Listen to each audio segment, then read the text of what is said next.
Nightfall's dread. In the heart of a quiet town, nestled between dense woods and a murky lake, stood an old, decrepit factory that had long been abandoned.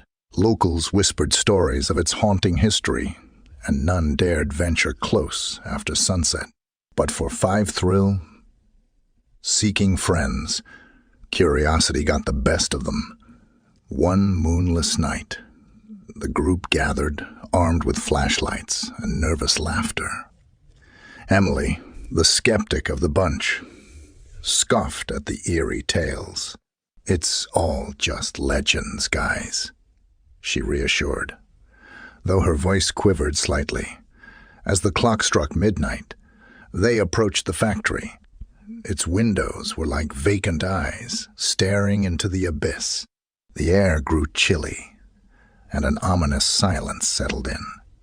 The friends cautiously stepped inside, the beams of their flashlights slicing through the darkness.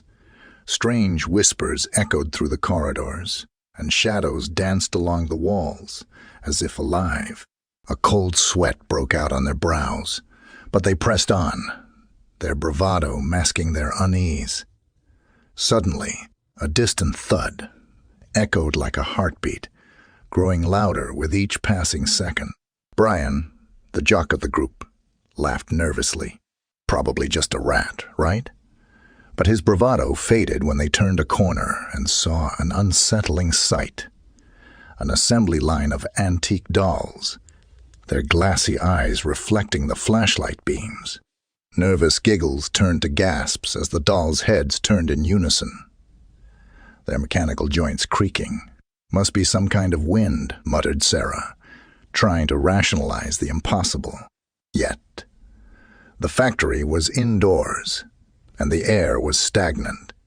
A chilling wind swept through the factory, extinguishing their flashlights. Panic set in as they fumbled in the dark, their heartbeats drowning out the strange noises that surrounded them. Emily's skepticism vanished, replaced by raw fear. A flickering light appeared in the distance, revealing a figure draped in tattered garments. The factory's long-lost owner, as the legends told. His hollow eyes bore into their souls, and a sinister grin curled his lips. "You shouldn't have come here," his voice echoed, though his lips hadn't moved. The friends scattered, desperate to escape the nightmarish apparition. But the factory seemed to warp and shift, its corridors endless. Terrified screams and anguished cries filled the air as they were ensnared in a maze of their deepest fears. At dawn, a lone police officer discovered the factory's entrance, a gape. Inside, the friends were never found.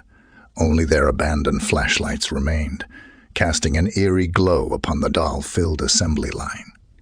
The town's legends had turned tragically real, a chilling reminder of the terrors that await those who dare to wander into the night's abyss.